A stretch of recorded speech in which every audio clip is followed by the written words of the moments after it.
और हम लोगों ने बायोलॉजी में 2 पार्ट पढ़े थे, इसमें हम लोग पढ़ रहे थे कोशिका। तो आज पार्ट 3 पढ़ते हैं और देखते हैं कि कहाँ तक हम लोग पढ़े थे, उसके आगे का क्लास को जारी रखते हैं। तो पिछले कक्षा हमने पढ़ा था कि जब इलेक्ट्रॉन सूक्ष्मदर्शी का खोज नॉल और रुस्का के द्वारा किया गया, तो जब कोशिका गहन से अध्ययन किया गया तो 3 भाग में देखा गया था। पहला भाग था कोशिका झिल्ली, दूसरा भाग था केंद्रक द्रव, केंद्रक नहीं कोशिका द्रव, और तीसरा था केंद्रक। तो हम देखते हैं, जिसमें हम लोग पढ़ लिए थे कोशिका झिल्ली को पढ़ लिए थे, हम देखते हैं किसके बारे में, केंद्रक द्रव के बारे में, कोशिका द्रव।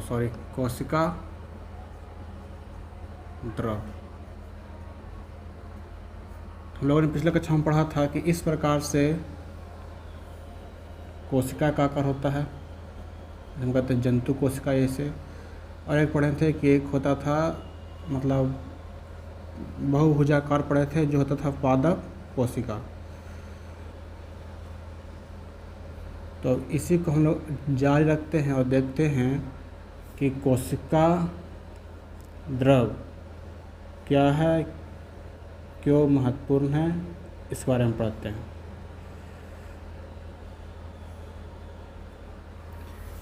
देखिए, कोशिका में पाए जाने वाले द्रव क्या कहलाएंगे। सबसे पहले इसे क्या कहेंगे, कोशिका द्रव। इसका मुख्य काम यही है ना कि इसमें जो भी क्या है, बहुत छोटे छोटे क्या इसमें कोशिकांग तैरते रहते हैं। इसमें क्या रहते हैं, छोटे छोटे कोशिकांग तैरते रहते हैं। इसमें से हो गया mitochondria, ribosome, lysosome, Golgi body, plastid मतलब लवक, ये सब क्या उसमें तैरते रहते हैं। उसको क्या करता है, उसको आपस में टकराने से क्या करता है, बचाता है। ये पूरा पतला नहीं होता, ये गाढ़ा, जैसे शहद देखे ना गाढ़ा होता है, वैसे क्या होता है कोशिका द्रव। तो इसमें सबसे महत्वपूर्ण पॉइंट इसका हो जाएगा, यह गाढ़ा द्रव होता है, यह गाढ़ा द्रव होता है जिसमें कोशिकांग क्या रहते हैं, तैरते रहते हैं। कोशिकांग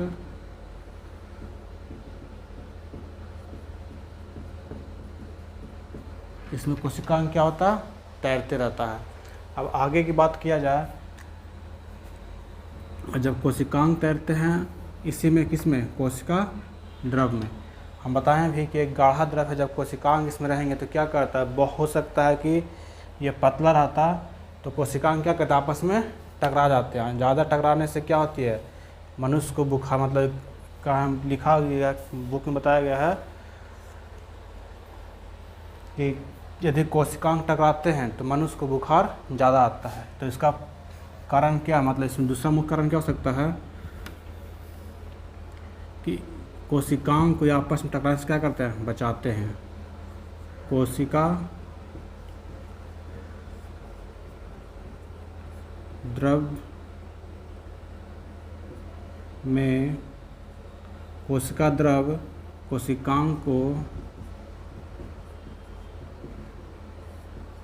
कोशिकांग को आपस में टकराने से बचाते हैं, आपस में टकराने से बचाते हैं। देखिए कोशिकांग क्या होता है, तब मेन टॉपिक में क्या आ गया यहाँ पर, कोशिकांग। देखिए कोशिकांग बना कोशिका अंग से, मतलब कोशिका प्लस अंग, कोशिका प्लस अंग। जो कोशिका में अंग पाया जाता है उसे क्या कहते हैं, कोशिकांग। तो हम यहाँ पर देख लेते हैं मुख कोशिकांग क्या होता है। देखिए जैसे मुख कोशिकांग क्या है, मुख कोशिकांग। देखिए पहला होता है माइटोकॉन्ड्रिया,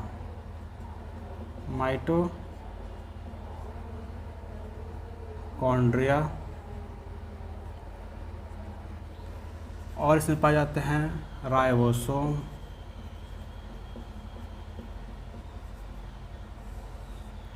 फिर अगला हो जाएगा लाइसोसोम,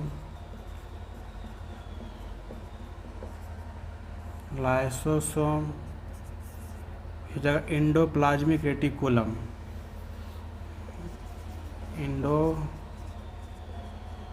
प्लाज्मिक रेटिकुलम, फिर एक हो जाएगा लवक जिसे कहते हैं प्लास्टिड, इसे कहा जाता है प्लास्टिड, राइबोसोम, लाइसोसोम, प्लास्टिड, फिर गोल्जी बॉडी, गोल्जी बॉडी, एक होता है रेक्टिका जिसको कहते हैं इंग्लिश में वैक्यूल्स, रेक्टिका,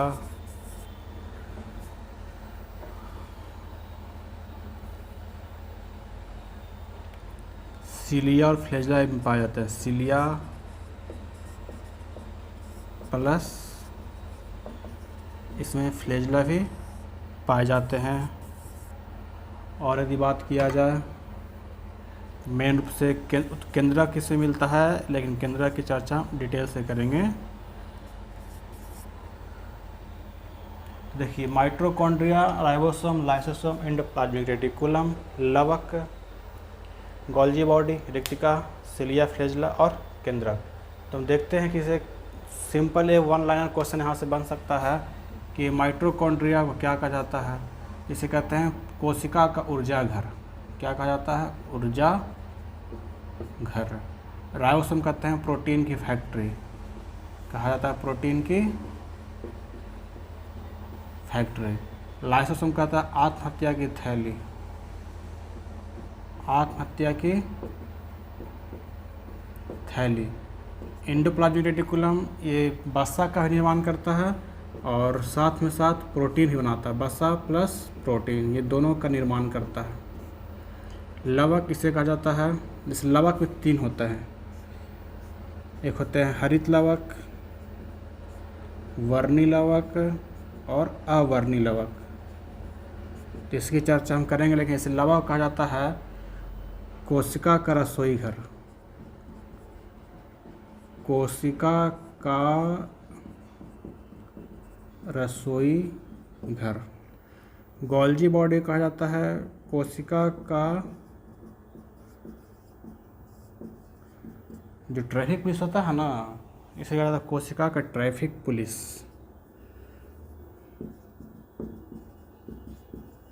ट्रैफिक पुलिस। रेक्टिका को कहा जाता है ये कोशिका का आकार और आयतन को नियंत्रित करने का भी कार्य करता है। तो इसमें आकार और आयतन नियंत्रित होगा, आकार प्लस आयतन। सिलिया और फ्लैजिला। तो सिलिया फ्लैजिला क्या कहेंगे? इसका प्रचलन अंग का काम करता है। किसी कोशिका का प्रचलन अंग हो जाता है।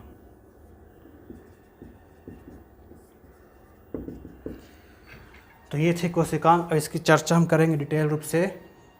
हर एक को देखेंगे कि माइटोकॉन्ड्रिया का ऊर्जा घर क्यों कहते हैं, राइबोसोम को प्रोटीन की फैक्ट्री क्यों कहते हैं, या फिर लाइसोसोम को आत्महत्या की थैली हम क्यों कहते हैं, या फिर एंडोप्लाज्मिक रेटिकुलम से वसा और प्रोटीन का निर्माण कैसे होता है, वो सब हम लोग इसमें देखेंगे।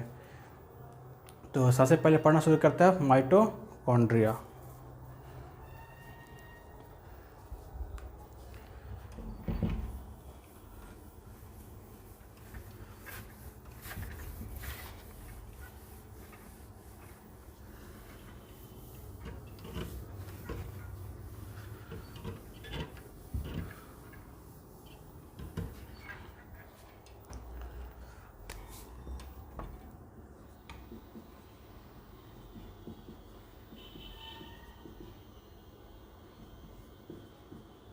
माइटोकॉन्ड्रिया, ठीक है।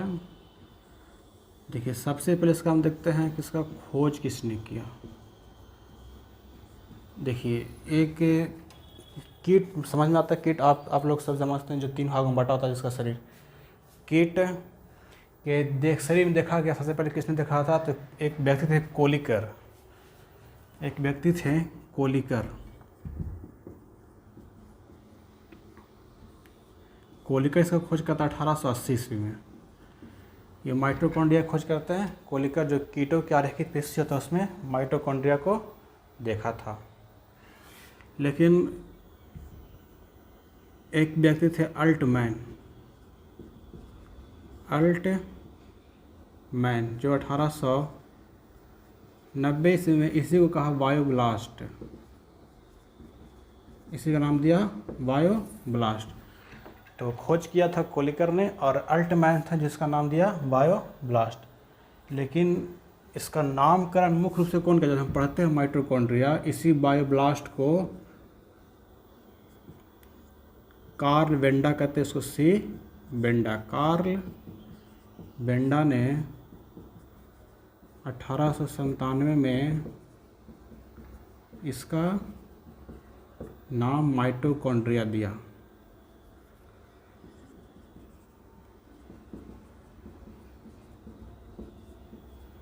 माइटोकॉन्ड्रिया या तो हम लोग देख लिए कि खोज किया था कोलिकर ने 1880 में, लेकिन इसे नाम दिया बायोब्लास्ट अल्टमैन। इसलिए आपको लिखा रहेगा कि माइटोकॉन्ड्रिया खोज किसने किया? तो अल्टमैन ने किया था, उसका क्योंकि नाम दिया था बायोब्लास्ट। लेकिन जो कार्ल बेंडा 1897 में इसका नाम क्या कर दिया बायोब्लास्ट को? माइटोकॉन्ड्रिया।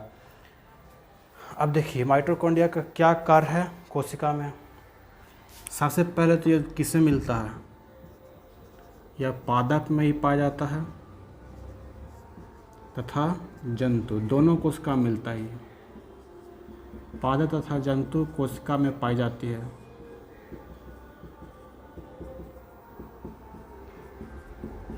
यह पादप तथा जंतु कोशिका में पाई जाती है, ठीक बात है। अब जैसे देखिएगा कि माइटोकॉन्ड्रिया होता है वो इस आकार का ऐसे होता है। आपको फिगर में यहाँ पर दिख रहा होगा माइटोकॉन्ड्रिया का आकार, और यहाँ पर इस तरह से ऐसे अंगुली नुमा झिल्ली पाई जाती है। इस अंगुली नुमा झिल्ली होता है, तो इसका अलग नाम होता है। इसमें कुछ द्रव तैरते रहते हैं, ऐसे हो गया ना, इसमें कुछ द्रव तैरते रहते हैं, इसमें द्रव तैरते रहता है। तो सबसे पहले कहते हैं कि इसमें पाए जाने द्रव का नाम क्या है? तो लिखेंगे कि माइटोकॉन्ड्रिया में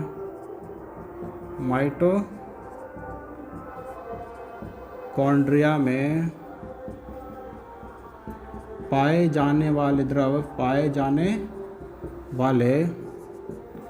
बताया ना इसमें क्या रहता है? तो द्रव। तो पाए जाने वाले द्रव को मैट्रिक्स कहते हैं, मैट्रिक्स कहते हैं, ठीक है। इसे क्या कहा जाता है? तो मैट्रिक्स। अब देखिए हम बताएं यहाँ पर कि पादप में भी होता है और जंतु में होता है। ये जो झिल्ली दिख रही है अंदर वाला उभरा हुआ, जिसको कहते हैं, देखिएगा आप, इसे आंगुली नुमा झिल्ली है। इस आंगुली नुमा झिल्ली को क्या कहते हैं? उसका भी नाम एग्जाम में बहुत बार पूछा गया है। तो देखिए यहाँ पर आंगुली नुमा झिल्ली, आंगुली नुमा झिल्ली। देखिए इसका दो नाम है, एक हो जाएगा पादप में और एक हो जाएगा जंतु में।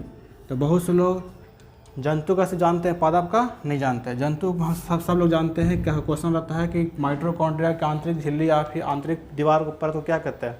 सब लोग जानते हैं, उसे कहा जाता है क्रिस्टी, उसे कहते हैं क्रिस्टी। लेकिन पादप में पूछा जाए तो बहुत आदमी फंस जाएंगे, उसे कहा जाता है ट्यूबुली, TUVULI, ट्यूबुली। तो इसका झिल्ली का नाम क्या हो गया? जंतु में पूछा जाए तो क्रिस्टी, और पादप पूछा जाए तो ट्यूबुली। अब देखिए ये जो द्रव हैं इसमें बहुत से चीज़ आते हैं। इसमें याद रखिएगा, इसमें डीएनए पाए जाते हैं। याद रखिएगा कि माइटोकॉन्ड्रिया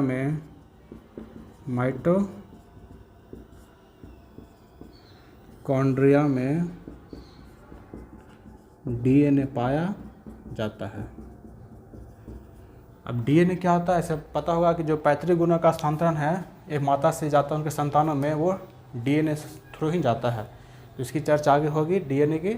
इसका होता है फुल फॉर्म डाइवोज न्यूक्लिक एसिड,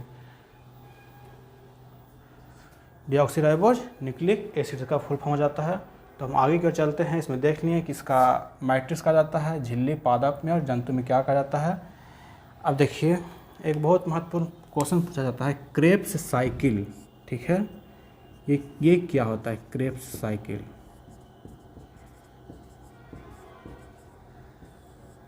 देखिए जो भी हम पोषण करते हैं, मतलब जो हम भोजन खाते हैं उससे पोषक तत्व मिलता है। जिसमें जो भी हम खाना खाएं उससे पाचन हुआ तो वो होता है किस में टूटता है, ग्लूकोज में। तो ग्लूकोज को चाहिए ऑक्सीजन। जब हम पढ़ाएंगे कोशिकीय श्वसन, उसमें पढ़ेंगे कि जब कोशिकीय श्वसन होता है तो जो ग्लूकोज होता है उसको तोड़ने के लिए चाहिए ऑक्सीजन। जो हम ग्लूकोज जो भोजन की उससे क्या मिलता है, ग्लूकोज C6H12O6, उसको मिलता है क्या, ऑक्सीजन, जो श्वसन क्रिया करते हैं। और ये कहाँ जाकर टूटता है, तो ये माइटोकॉन्ड्रिया में जाकर टूटता है। तो बनता है कोशिका के माइटोकॉन्ड्रिया में जाकर टूटती है, क्रिया होती है, CO2 प्लस H2O प्लस, निकलता है एनर्जी। तो ये जो ऊर्जा निकलती है, मतलब क्या बना हमारे शरीर में, ऊर्जा। इसलिए क्या कहा गया था, हम लिखे थे यहाँ पर कि इसे ऊर्जा घर कहा जाता है। तो इसीलिए यहाँ पर मिटाते हैं।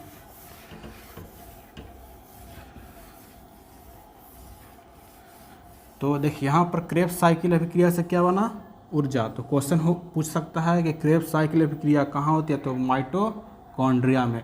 क्रेब्स साइकिल के फलस्वरूप क्या बनता है, तो ऊर्जा बनता है। इसके फलस्वरूप क्या बनता है, ऊर्जा बनती है। इसके फलस्वरूप क्या बनता है, तो ऊर्जा। तो महत्वपूर्ण क्वेश्चन, ऊर्जा का निर्माण कहाँ होता है, तो ऊर्जा का निर्माण माइटोकॉन्ड्रिया में होता है। माइटोकॉन्ड्रिया में होता है, ठीक है। इसी कार्य से क्या कहते हैं, कोशिका का शक्ति घर या powerhouse of cell, powerhouse of, इसे सेल कहा जाता है, या कोशिका का शक्ति गृह कह सकते हैं। कोशिका का शक्ति गृह, कोशिका का शक्ति घर या शक्ति गृह, powerhouse of cell, powerhouse of cell. तो हम बताएं कि जब क्रेब्स साइकिल अभिक्रिया होती है तो यहाँ पर ग्लूकोज ऑक्सीजन से संयोग करता है और टूटता है CO2 H2O और एनर्जी में। तो यही जो एनर्जी बन रही है, जैसे अभी हम खड़ा हैं यहाँ पर बोल रहे हैं, तो हमको ज़्यादा एनर्जी कहाँ किस में चाहिए, बोलने में और खड़ा रहने में। तो हर एक अंग की कोशिका क्या करेगा, अपने एनर्जी को ट्रांसफ़र करेगा। ट्रांसफ़र किससे करता है, गोल्जी बॉडी को। और वही जो हमको बोलने के लिए क्या दे रहा है, एनर्जी दे रहा है। खड़ा रहने के लिए पैर में एनर्जी दे रहा है, किसके द्वारा होता है, ऊर्जा बनती है माइटोकॉन्ड्रिया में। ये वहन कौन कर रहा, तो गोल्जी बॉडी करता है। तो ये गया माइटोकॉन्ड्रिया।